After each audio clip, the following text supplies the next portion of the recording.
Hi there. Many people have asked me how I've come to write this book. When I was a child, I really had a need, an urge to do something good for the world. I'd actually thought I'd been put on this planet purely to do something good, and it caused me a lot of distress as a child because I just didn't know how I was going to achieve it. So I carried on with my life, and I must admit I did feel quite unfulfilled. I think it was really quite bad at the age of about 17. I just wanted more. I knew there was more, but I didn't know how to access it. At 20, I went to a mind body soul fair in London and had a tarot reading. And the lady there said, when the world's in need, you're going to write a book with higher beings. And I thought, wow, that's a bit hard to believe. So I moved from London 10 years later to Scotland. So I was now 30. And I was making my jewellery, which was all very beautiful and special. And I had a stand there. And opposite me, there was a lady selling what looked like odd colour bottles. And she had no price there. And I said to her, what are these bottles? And she said, well, we do readings. It's a form of divination. So I said, okay, let's go for this. And she said, well, let's swap you a piece of jewellery for a reading.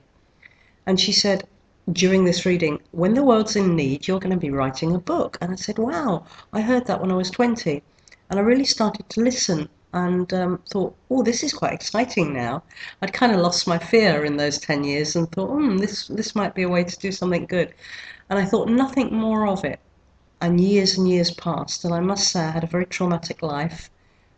Always felt stressed out financially, emotionally.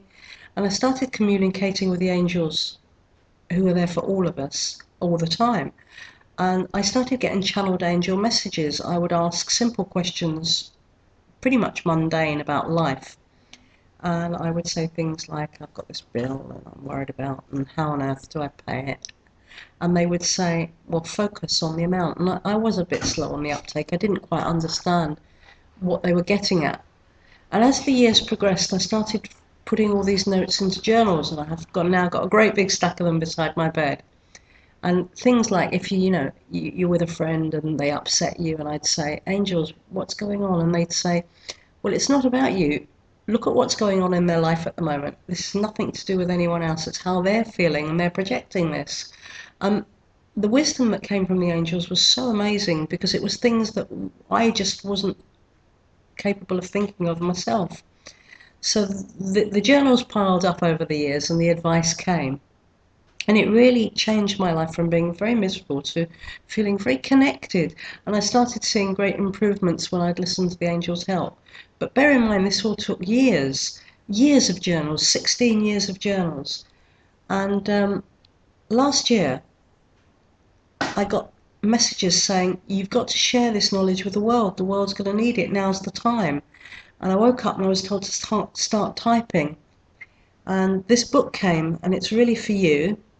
And I hope it helps you, and I hope you don't have to spend basically 16 years trying to find the answers. I hope your life improves immediately because I have done all the hard work for you. And I really want to share this with you. And I really want you to feel great.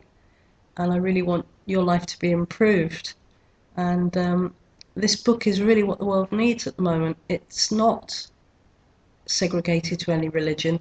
It's all about oneness, and it helps you with practical things in your life, and it helps to clear you of energies that you're picking up, and it protects you, and it loves you. And well, it's changed my life, and I hope it changes yours. So I really do hope you enjoy it with all of my love.